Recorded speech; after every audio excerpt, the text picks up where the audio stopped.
चलिए दोस्तों देखते हैं इस क्वेश्चन को। थर्मो का क्वेश्चन है। क्या दे रखा है? In a cyclic process which of the following statement is correct.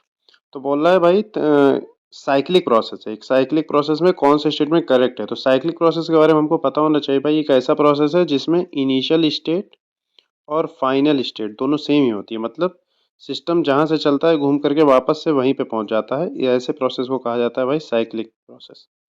ठीक है, तो इस प्रोसेस में बोल रहा है कि कौन सा स्टेटमेंट करेक्ट होगा। पहला स्टेटमेंट है change in internal energy is not zero.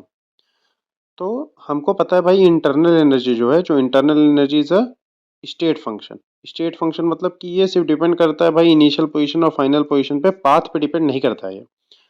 तो एक साइक्लिक प्रोसेस के लिए तो भाई इनिशियल कंडीशन, इनिशियल स्टेट और फाइनल स्टेट तो सेम ही हो गया। तो इंटरनल एनर्जी का चेंज जो होता है, चेंज इन इंटरनल एनर्जी जो होता है वो क्या हो जाता है? जीरो हो जाता है फॉर अ साइक्लिक प्रोसेस। जबकि ये कह रहा है, कह रहा है कि भाई change in internal energy is not zero. तो ये तो गलत हो गया।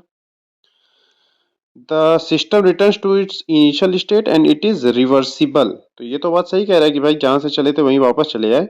बट ये जो कह रहा है कि भाई ये रिवर्सिबल होगा, इसके बारे में तो हम कोई गारंटी नहीं ले सकते कि वो रिवर्सिबल ही होगा, कि हर साइक्लिक प्रोसेस रिवर्सिबल होगा ऐसा तो नहीं कह सकते।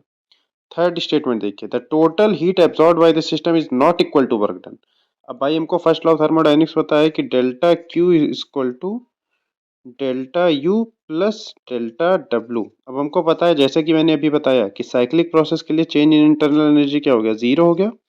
और अगर ये जीरो हो गया तो जो हीट और वर्क डन है ये दोनों तो बराबर ही हो जाएगा। जबकि ये क्या कह रहा है कि total heat absorbed by the system is not equal to work done. तो ये भी गलत है, जबकि दोनों बराबर ही होते हैं।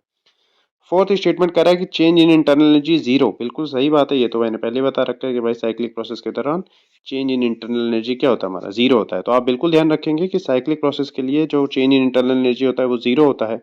और इस क्वेश्चन के लिए हमारा यही आंसर बिल्कुल सही है। So that's all for this video guys, thank you.